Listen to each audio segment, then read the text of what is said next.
Hello, everyone.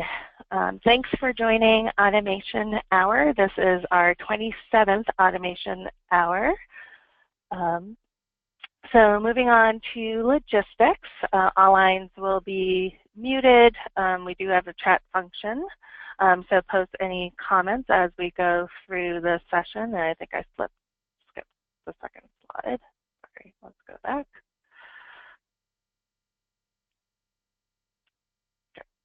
All right, so we will be, with today's session, wrapping up the beginner series with Ian, and then in 2 weeks we will be starting our intermediate series with Nana Gregg, who's a MVP. So we've gotten pretty positive feedback on our series so far, so looking forward to more great content. And we want to give a shout out to our sponsor, Concrete.io. Thank you for supporting this webinar series. And here are your co-hosts, new MVP, David Litton, Rakesh, and myself. And we'll be seeing you all at the next Dreamforce event, hopefully. So if you see us, stop by, say hi. And we're still doing the campaign for supporting the victims of Hurricane Harvey. So we're still selling the shirts for $25.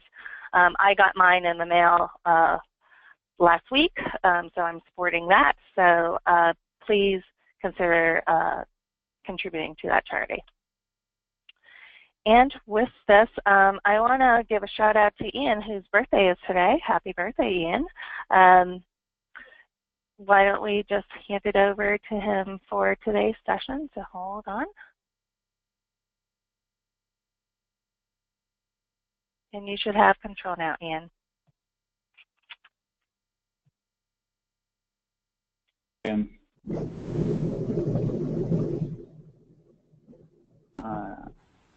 Right, can you see my screen? No. There's a shit. Let's just check about sharing screen. Right, you should be seeing my screen now. Now we can. Yes. Yep. Perfect. So, first of all, thank you so much for inviting me on to Automation Hour. Very happy to be wrapping up the last of the beginner series. I want to spend some time thinking about how, not to get in the nitty-gritty of how you automate, but how do you make sure that you are automating the right things? So how do we make sure we have a very clear understanding before we dive into setup and start creating a process builder flow or automating something or even just adding a new object? What we really need to be clear is what exactly do the customers want? What do your end users want? And this slide here tries to show that the graph goes on the bottom. You've got level of understanding. How much understanding do you have of what the user really wants before you get started? Now, on the extreme right-hand end, you're building the control systems for an Airbus 380. Well, I'd rather hope that you have a very good understanding about what you want to build before you start building the software. But I think we find most people are at the very extreme left-hand side, which is they sort of go, I think I understand what you want, and they get going. They start building stuff. It's not quite what the user wants. So that green line is how much effort gets spent in terms of doing the understanding, the business analysis. And that big blue chunk is all the work you do in development, testing, training, and then rework. So what I want to do is try and help people get to that sort of sweet spot in the middle where you've done just enough work to understand what the customer really wants, your business user, and therefore it massively minimizes the amount of effort you have to do in terms of building it, training people, and any of the rework.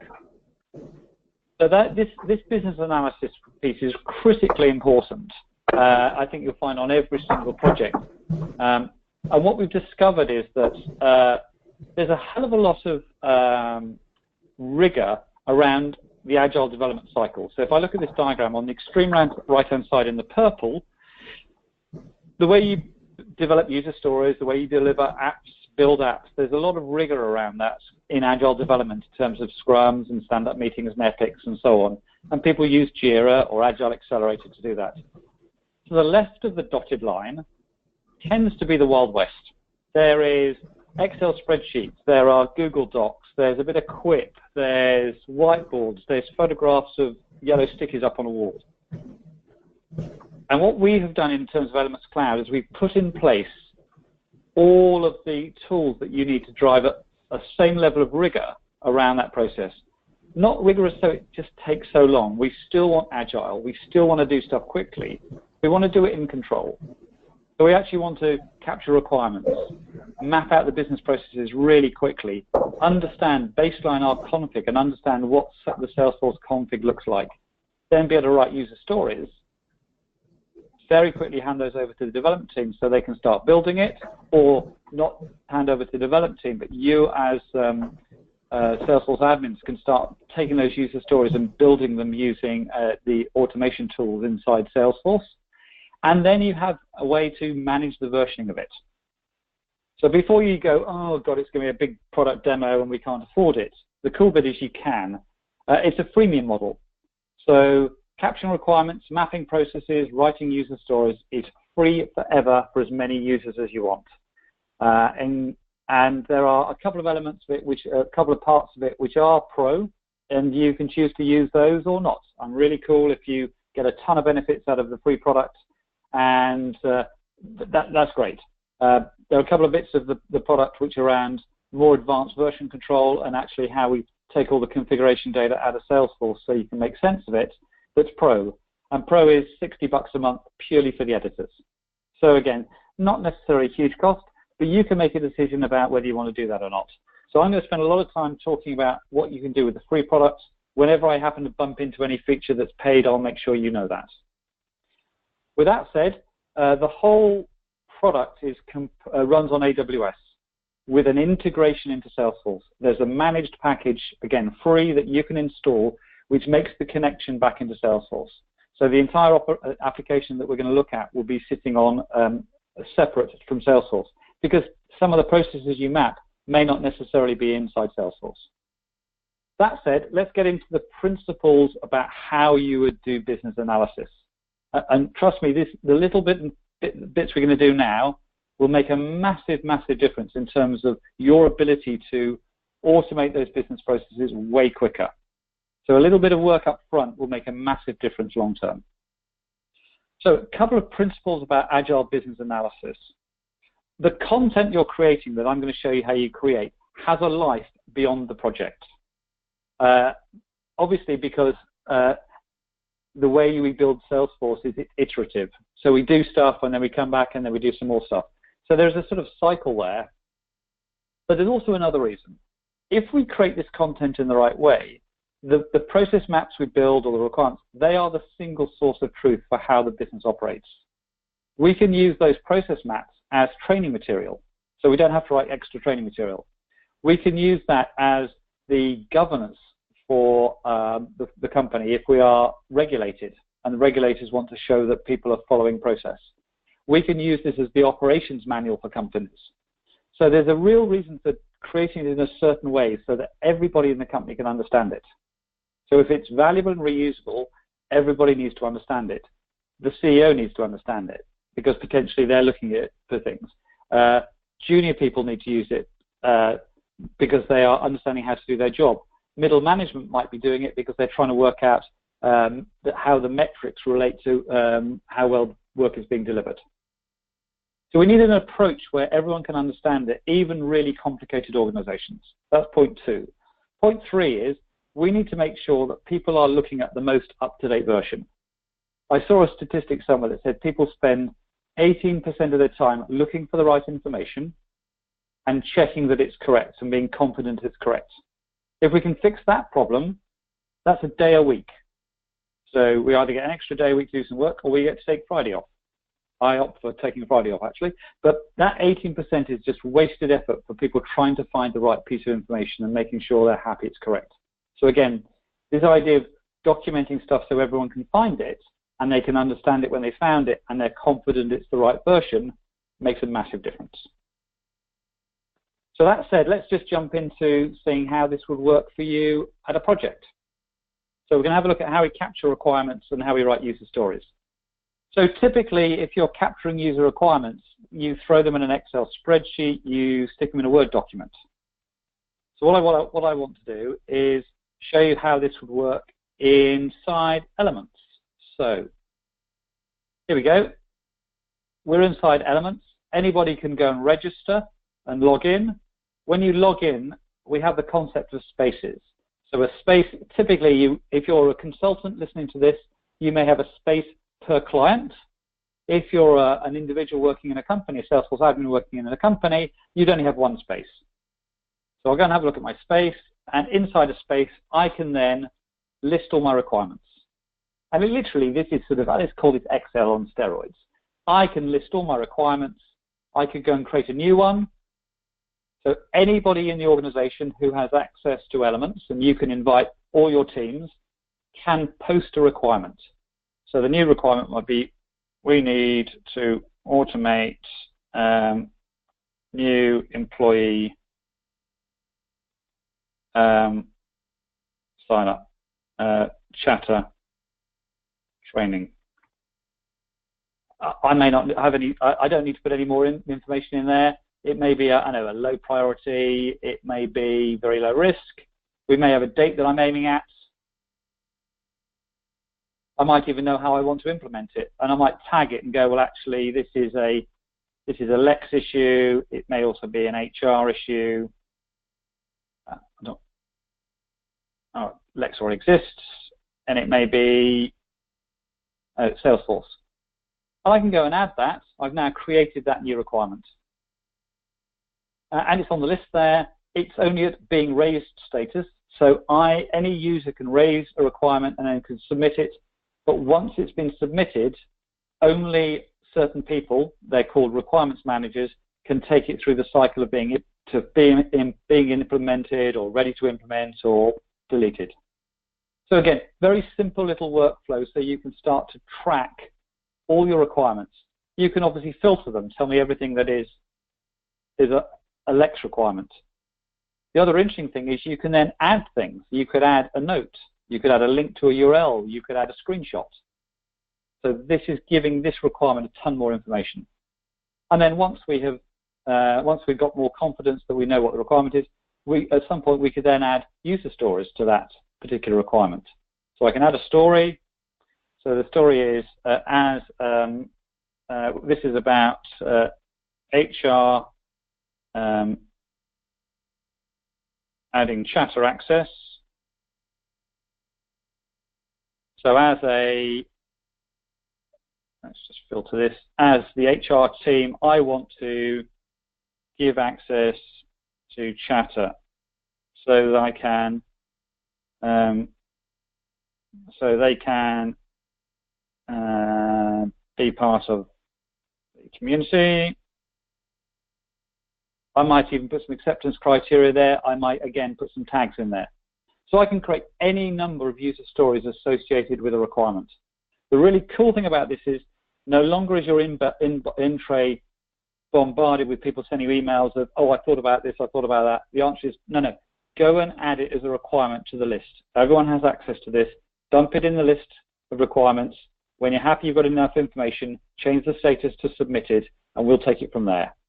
So I'm trying to empty your inbox for you, and I'm trying to get some level of control over what are those requirements and how are they being used. So really, really simple to do. You might just use Elements for requirements and not care about anything else. Okay. You need to do what you need to do. But really neat way of getting all your requirements in there. And obviously you can report on them and so on. So that's requirements and user stories. So the next thing is, I think it will be really cool and interesting that if you're really starting to think about how your process works before you start automating it. So let's go and have a look at how we map processes. Before we launch into that, I just want to get people all on the same page about what I mean by mapping processes. I've been around this about 20 years. Yeah, it's my birthday, but I'm probably the age now where I don't do birthdays anymore. So we've been around people building process content from the largest companies like Nestle globally, every single process in their operation, down to startups. And I've seen all different ways of doing it. We have sort of refined an approach which has worked well in all of those organizations, delivers huge benefits. In fact, I did one piece of work with a big big construction firm around how they build the equivalent of a Salesforce tower. We looked at how they documented their operations. We got all their senior people together. They came out and identified a return on investment of $198,000 every day across the company. So this stuff's really powerful just in terms of driving out savings before you start automating it.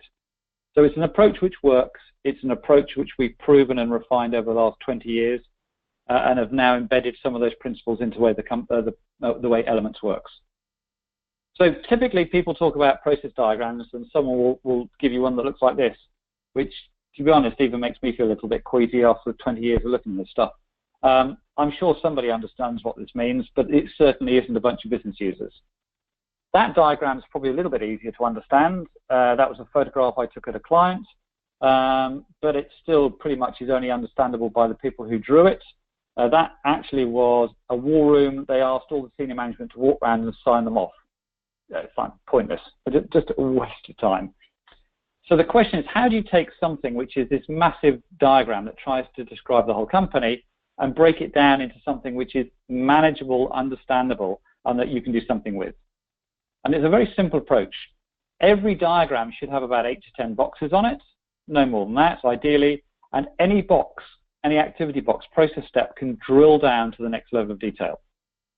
Now you need to be clear, I'm not automating this, I'm drawing a visual representation of how the company works so I can understand what bits I need to automate using Salesforce, or if you're using a third-party automation application. So this is visualization, trying to get everybody on the same page. And if you only have 8 or 10 boxes, then the mind doesn't get confused and it doesn't shut down. And people can go, yeah, yes, I understand that, okay, but I need more detail, I'll drill down to the next level. Okay, I got that, okay, I need more detail, I'll drill down. So I'm going to show you an example of this. But before we get into that, it's a very, very simple notation. You don't have to remember 52 different shapes or 300 shapes from BPMN. You don't have to remember that diamond means this when it's got a circle on the edge of it. Very simple. We have a trigger, when does something happen? So invoice comes in, what happens? We process the invoice, or we pay the invoice. So whatever happens starts with a verb. Who does it? Might be the invoicing clerk, it may be accounts payable, it may be a system. We use Financial Force for this, or we use Salesforce because we've customized this. And then why do we do it? We have a paid invoice, or we have an approved invoice. If I want to know how I do that in more detail, I could click on the corner where it says 1 and drill down to more detail. That number just says this is box number 1, not there's 1 drill down. So drill down on the corner, or I could click on the paperclip, and that paperclip says there are things attached. It could have a Word document. No, it couldn't. It could have a note attached to it. It could have a something in from a URL link. It could have a PDF sitting in Box or sitting in Files. It could be a video clip to help people understand how to do things. You attach whatever makes sense so the end users understand how to do stuff. If you pay for Pro, you could attach screenshots directly into this. So someone goes, this is how you fill out that field. Okay, really simple principles. Let me show you how this thing works.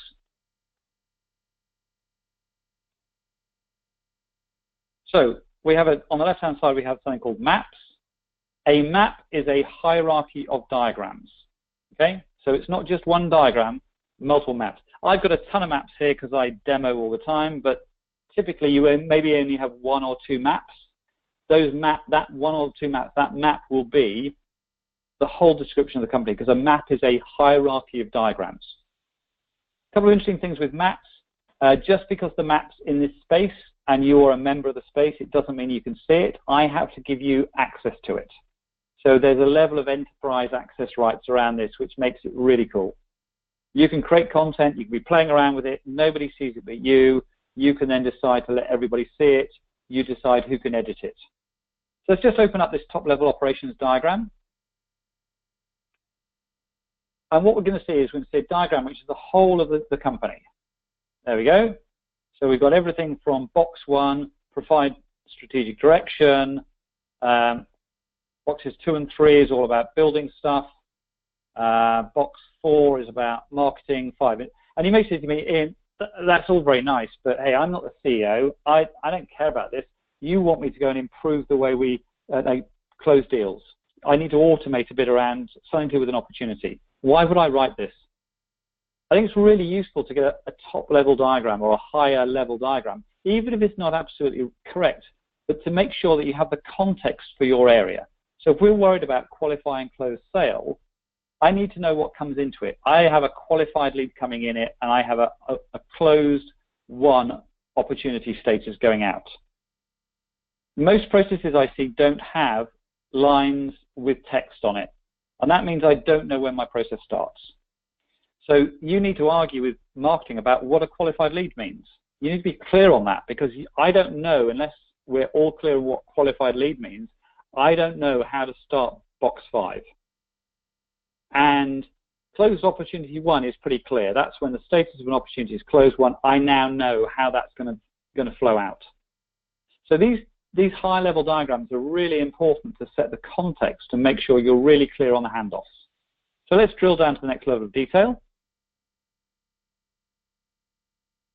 And so what happens, we come in with a qualified lead, we research the customer, we present to the customer, we deliver a proposal, we close the sale, we conduct a win-loss review. Okay, I can understand that. That's pretty straightforward. We're coming out with a opportunity closed won, we're coming in with a qualified lead.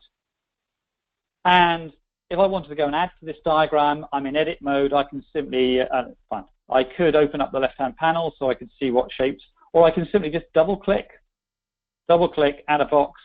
What are we doing here? We are, instead of delivering a proposal, we may have to maybe we're reviewing the proposal. So there's a new process step there, and what's coming out of this is a line into that box there, which is, sorry, go with that. Proposal there, coming in, and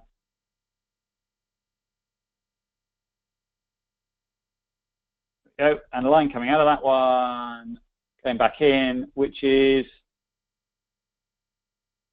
let's say it's approved. So really simple to do, and let's assume that it's actually, I could just drag that resource type, sales management. Maybe we actually even use Salesforce as the system, so I can drag a couple of resources in there. Maybe it isn't sales management, maybe it's actually, let's add a different resource. I can right mouse click, add a resource, so let's see, sales, maybe it's VP of sales has to approve proposals. And actually, let's get more specific. Proposal greater than, let's say, greater than 50K has to go through a different process. So suddenly we're starting to add enough detail into this. So I'm assuming this is all making sense.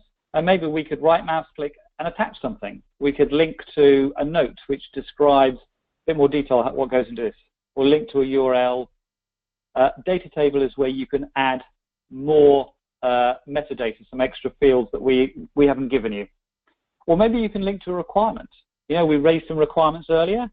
That requirement, wouldn't that be cool if we could link that requirement and say, this is why we need this, that requirement has forced us to create this process step. So we're starting to build a bit of connection here. So that, I mean, there's some simple mapping there. If I go down to close sale, let's just drill down on that one. You can now see we're down at the next level, which is how I close a sale, close a deal. And we're now at the level, we're a couple of levels down. This is probably where we want to go and do that automation. So we've said, let's just have a look on this. So we've said that if I look down, some of the attachments, here we go, there's a requirement attached to this. Let's open that up. And it says, we need to automate opportunity close. So if we won, we need to post to Chatter for the account. And if we lost and it's more than 50K, then we need to create a loss review. Okay? And why do we need to do that? We need to celebrate wins and learn from big losses. Okay, absolutely. Cool, okay. So we need to automate this process. And you can see that there's a drill down. Actually, what's cool is if I roll over it, I can actually see what the diagram below looks like. So we update the amount and close date. If we're correct, we update the stage. We post to Chatter if we won, but if we lost and it's over 50K, we kick off a win-loss review. Okay, so I sort of understand what that process looks like. Hey, but I'm sure I could automate that. That's what Process Builder does. So I can see actually I've got some links on my right-hand side to, on here, opportunity. I could launch that and actually go and run the Process Builder flow to go and do that. I open up that link, see if my Process Builder skills are up to it. So it's taken me to that page where where the opportunity is. So I can now go to that page and go, right, this is an opportunity I need to do something with. Okay, so it's taken me straight to the page where I have to go and do something. If I go back to the diagram for a moment, I can see there's also a screenshot there. And I've dumped in a screenshot that says, these are the things you have to go and do to this opportunity when you close it. I want to go and check the date, check the amount, check the date, and update the stage. And I'm assuming if I then change the stage, that will then kick off the Process Builder flow. So here we are, we're describing this diagram, what we want to go and do, and then that gives us a lot more understanding about how we want to go and build it using Process Builder. But it also is helping the end user understand how to go and use Salesforce. And that diagram below there has got a little flow that just gives me an understanding about exactly what I needed to automate inside Process Builder. So very, very quickly, I've drawn 3 or 4 diagrams and got to a stage where we're really clear about what do I need to go and automate with some criteria. And then when I come back to it 3 months later or 6 months later, it's really easy to understand, okay, why did I do that? Well, there's the requirement that generated the need. I know who had all the discussions about that. I've got a way of actually helping my end users get to the right page in the opportunities page, some notes on exactly how I should update it, and there are some other notes there as well. So a screenshot on how I should update the stage, and some notes. I've got some links here back to something called reference model nodes. Let's not worry about that for a moment. I will come back to that a little bit later. But very quickly, I've now got an understanding about what I need to go and build so I can do a really good job of building and automating these particular process steps. Now, the really cool bit was, wouldn't it be nice if we could drop this diagram into the object, into the opportunity object, so that it's not just sitting in elements, but actually my end users can see it. So you can see at the top there that every single diagram has a 22-digit ID. If you install the integration with Salesforce, again free, then with 3 lines of Visualforce code, which we actually give you, you can link any diagram and put it inside any object. And you can see here I've created a new tab inside Lightning. And by the way, we work in Lightning and we work in Classic. I'll show you what it looks like in Classic. But all I've done is I've created a new tab and I've dropped in the Visualforce page which we created for you. And when I click there, with any luck, it should open up the process diagram that we were looking at. So suddenly this is self-paced training material. Oh, look. Okay, so this is the high-level diagram. This is not the one I wanted. Okay, right. So let's go back to, and let's just go and, this is the diagram I want. Let's just copy that ID. Let me go back into, my element settings, which is one of the tabs you get when you install the managed package. And I go to objects. And right, I want the opportunity object to have that diagram. Now, obviously there's only one object type, but if you have multiple record types, you can get a different diagram to appear in different pages. So if I had 4 different record types for opportunity, I could choose different diagrams to appear in different opportunity record types. So I've just hit save. Let me go back to that opportunity. Go and open it up. Go to my cloud page, open up the diagram.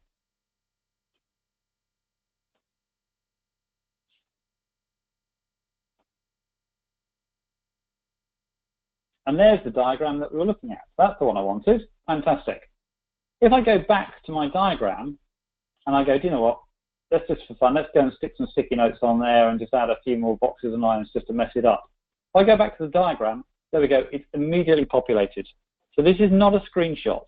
This is coming live off the database. Don't have to refresh. So if someone's looking at this, then it immediately is correct. It also is live, which means those links on the right-hand side, if I want to know how to do that, update the stage, click on that. Okay, right, I go, is the date, okay, on the right-hand side, is the close date correct? Yes. Is the amount correct? Yes. Right, I can update the stage. So you've got self-paced training material. So yeah, it felt like a lot of work documenting this process, but it's working for you now. Now your end users are starting to do the things that you want them to go and do. And as I said, it's not just this diagram. I could navigate. If people didn't understand the context of why am I doing this, yeah, drill up a level. I can go up to the next level of detail. Okay, I can now see that I'm in the, okay, yeah, I've got the context for why we're doing this. Okay, I can go back down and see what I meant to do. So this is coming live off our database. Again, everything I've shown you today, completely free, forever, for as many users as you want.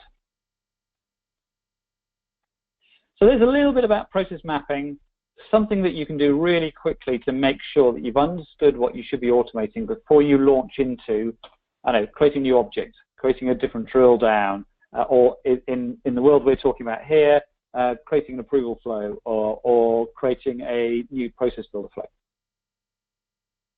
So let's just hop back to my PowerPoint deck. So that was about mapping processes. Sometimes it's quite useful to make sure that we've got some way of documenting our org. Now this is pro, so if you're a non-profit, it's $30 a month. If you're a full commercial company, then it's $60 a month. But what we can do here is we can suck all the configuration data out of Salesforce into a table so you can start to understand what's inside setup. So let me just show you what that looks like. So here is the reference model that we created on the right-hand side here in the center here. And you can see that it's pulled out all the Apex classes, all the objects, all the permission sets, profiles, reports, and so on. If you have installed managed packages, it will bring those out. Again, the same thing. For every managed package, what have you got? And you can see we have a summary at every level. So there are 9 custom objects, 36 profiles.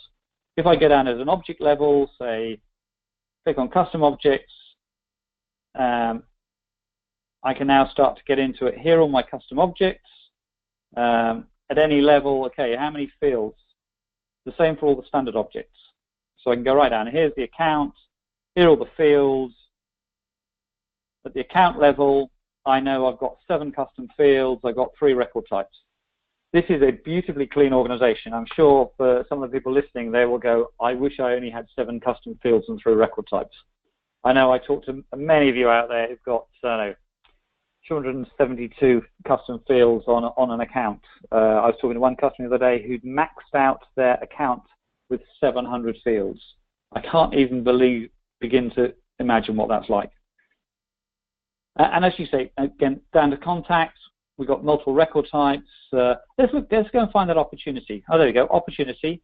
I can see I've got my fields, but I've also got 3 process builder flows that I've built. That one there is, oh, that's interesting, that's inactive. That one there is active, and it's current version number 1. And that's, so these are my 2 flows. One is post to chatter, and one is the win-loss greater than 50K. So if you think about it, they are the 2 flows we had to go and build to support that process. Let me go back to process map. Let me clean that up. So if you think about it, they are the 2 things based on our requirements we said we wanted to go and do. If I open up my requirement again, we want to post to chatter and we want to kick off a win-loss review. So I said back inside my reference model, post to chatter and kick off a win-loss review. So there are my 2 process builder flows that I've built. And they have been synchronized from Salesforce So I can now look at them. If I wanted to, I could start putting some notes. I could add some notes about why we did this. I could, let's move it over a bit. I could, maybe there's a URL to the specification. Maybe there's a screenshot I wanted to put in there. I could link it back to that requirement. So why don't we link to that requirement? Not that one. I need to go and copy it a different way. So I'll go and copy that. I could copy that link and go and link it back to that requirement. But the other thing I can do is I can go to the Salesforce setup page. So at any level, at a field level, if I want to go and edit that field, click on the Salesforce setup page. It will open up Salesforce on that page. If I go back to that that process builder, we can only open it up into the main page, but at least I've taken you straight to the process builder page, and now you can start to edit or manage those process builder flows. So we're giving you basically a picture into your company, and you can set it to schedule so it refreshes every single night. The other interesting thing when I look at this is it says that there's a link here to a process step. So that is a link from that particular object, and it tells me where I'm using it in the process map. So I said I'd come back to this stuff on the right-hand side. Look, here is the link that says this item, win-loss greater than 50K, that is the link that takes me back to that reference model, win-loss greater than 50K. Look, there's that link. So we can now link not just the process step to a requirement, but we can also link it to the thing that we went and edited inside Salesforce. Now that's really neat because you can do two things. One is I can look at this end, which is the process end, and say, what things do I need to change if we need to improve the way we do closed deal? Or I can go to the other side, which is the reference model side, and say, if I change this item, who do I affect? Now at the moment, it's only connected to one step. Let me copy a link and say, let's go up into my diagram and say that we use this process builder flow somewhere else. We use it down in, say, research customer. And I could just say, right mouse click, attach reference model node. And I've just, stupidly, but it doesn't make sense, but I've attached it to that particular process step. If I go back to my reference model and just hit refresh, and go back to my object, back to my opportunity, back to my process builder flows, and I look at that one, I can see my attachments. I've now got two places. Now this is really important. If I go and change that process builder flow, there are two different parts of my organization I'm now going to impact. You can't see me doing this, but the visual on this is when you go and make a change inside Salesforce, you pretty much go, I've made the change, and then you hide down and cross your fingers and close your eyes and go, let's hope nobody shouts at me. And if they haven't shouted within a week, you go, I pretty much got away with that. This is a way of actually driving out a real understanding about where you're using the customizations that you've made in the product and linking them back to process steps so you have confidence that you can make changes.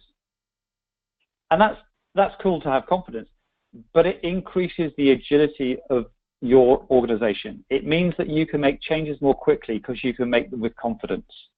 It means that if somebody wants to go and change the way their operation works, they change the process because that's the one that everyone looks at.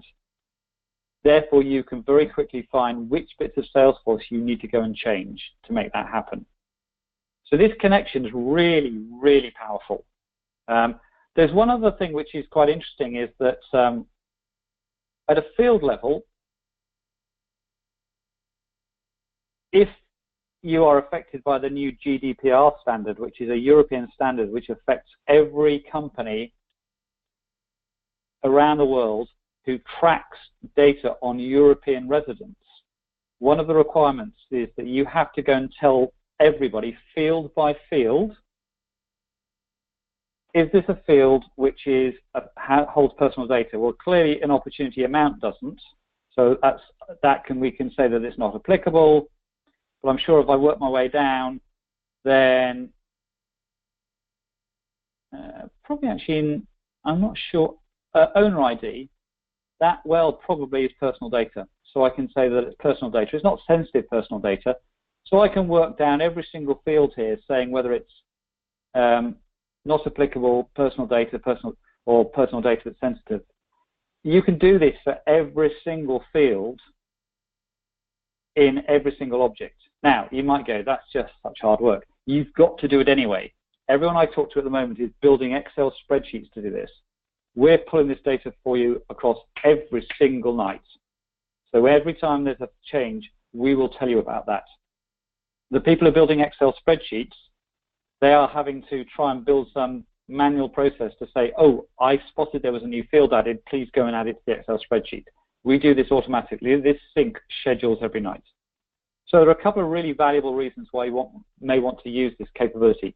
One is that you can start to document your org, and the second is that you can then track GDPR compliance if that's an issue for you for your company.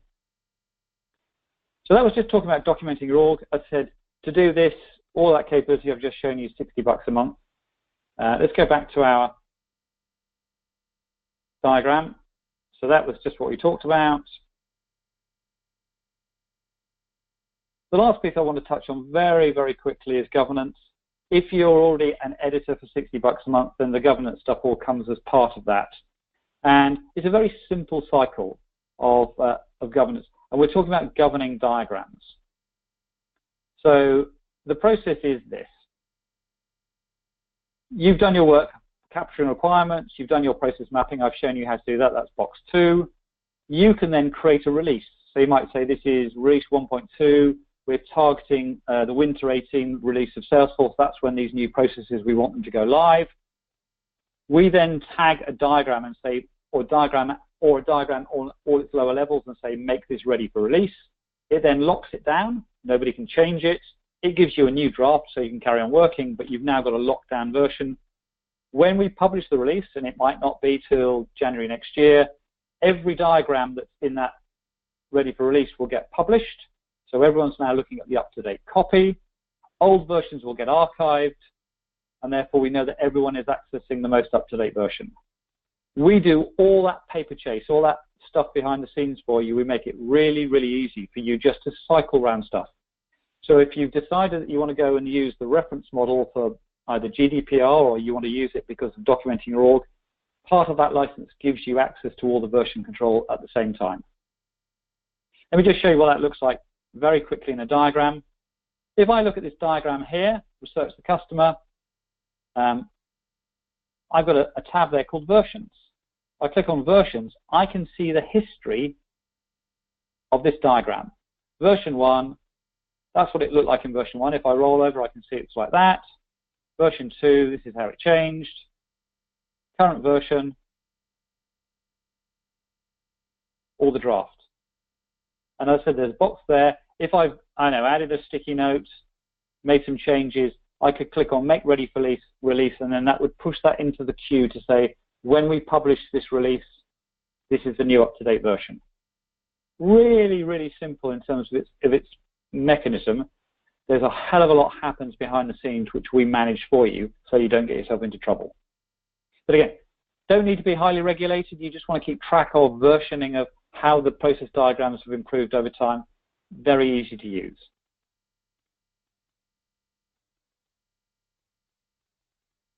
So that was versioning. We've given you a ton of help. You can register for free. So go to elements.cloud. You can register, start using it tomorrow, today, in the next half an hour.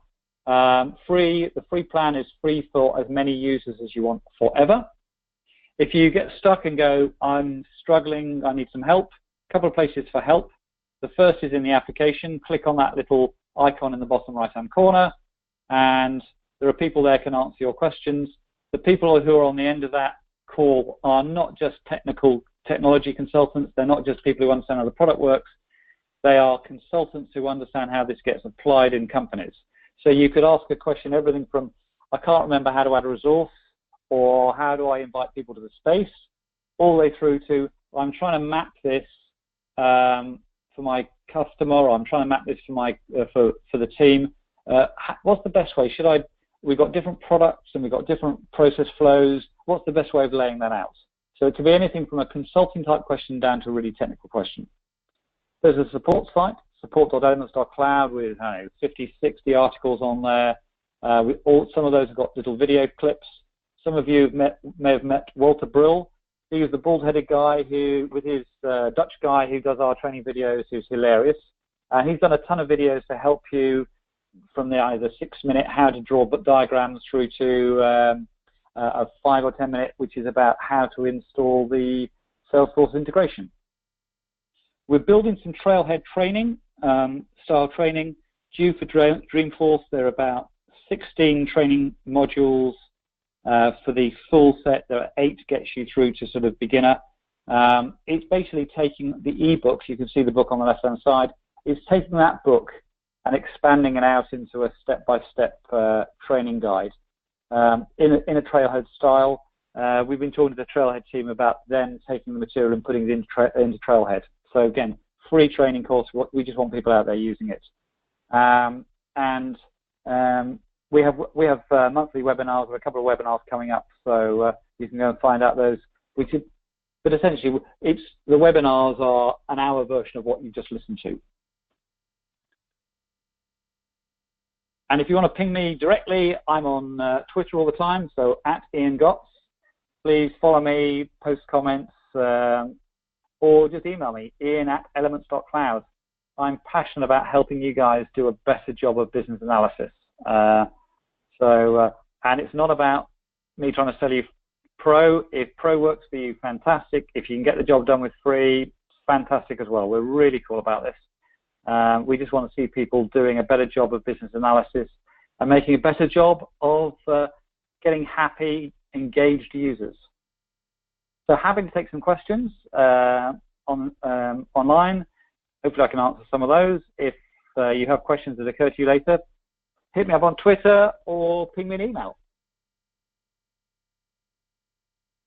Right, I'll give some people a few minutes for questions, but I did have a couple of questions on the Salesforce config. How do you go about connecting that? Is it the system admin, providing credentials, OAuth? Like, how does that work? Okay, great question. So you would install the managed package. Mm-hmm. So let me just go back to Salesforce for a moment. When you install the managed package, it gives you 3 tabs.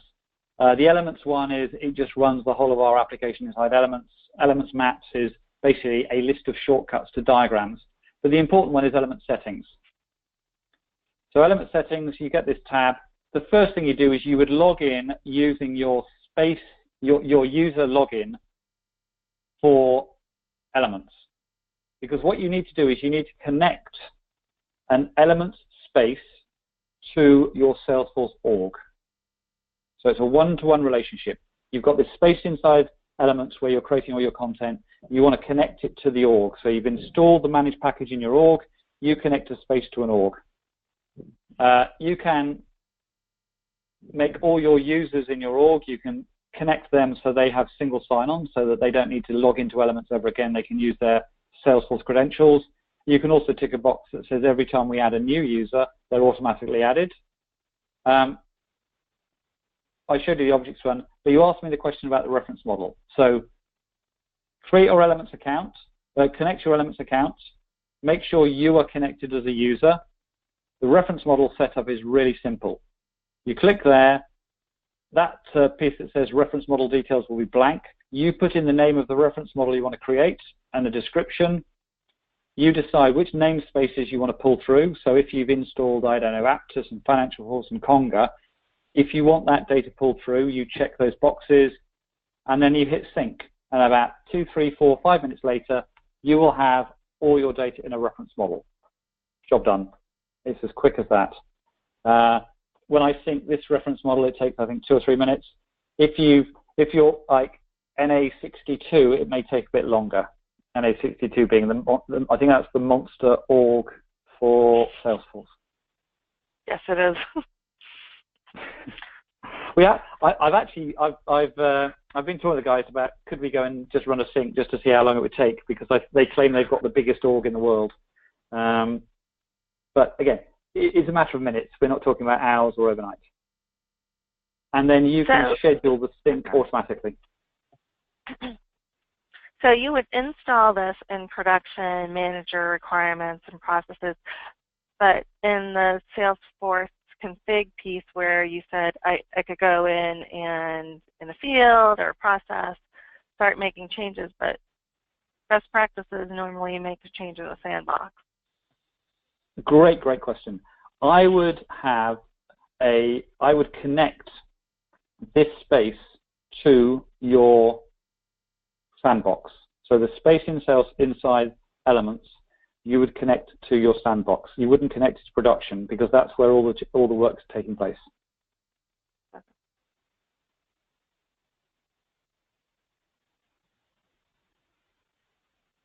Great. The one thing I don't think we said at the we said at the beginning of the call, the deck that I presented will be available. I will drop some screenshots into that deck. So if anybody wants to then read through the deck and see some of the screenshots as we went through, that will be available.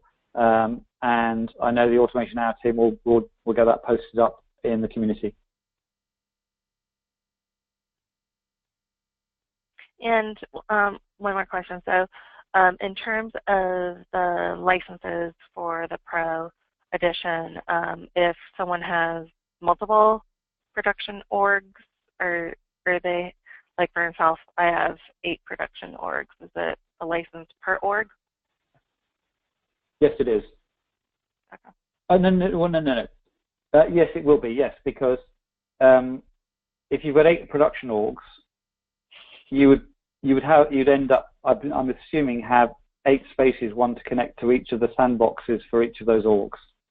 So you would need a license, at least one license for each of those spaces. So yes. Okay. For those people who've got stupid numbers of orgs, then we can have a different conversation, I guess, about how you would license that. Whether it really makes. I was talking to one company who's got 55 orgs, so having one license that goes across all 55, then we've got some licensing models. I'm sure we can make that work. That would make more sense. But again, a lot of companies we're talking to have a relatively few number of orgs, and therefore, yes, you need a license per space, and a space connects to an org. Okay. I do not see any questions from the audience at this time. So if folks think of questions after the session, do go to Automation Hours Success Community to post your question there, and mention Ian, and I'm sure he'll jump in and answer. With that, thank you, Ian, for presenting and closing out our beginner series, and we hope to have you on a future session.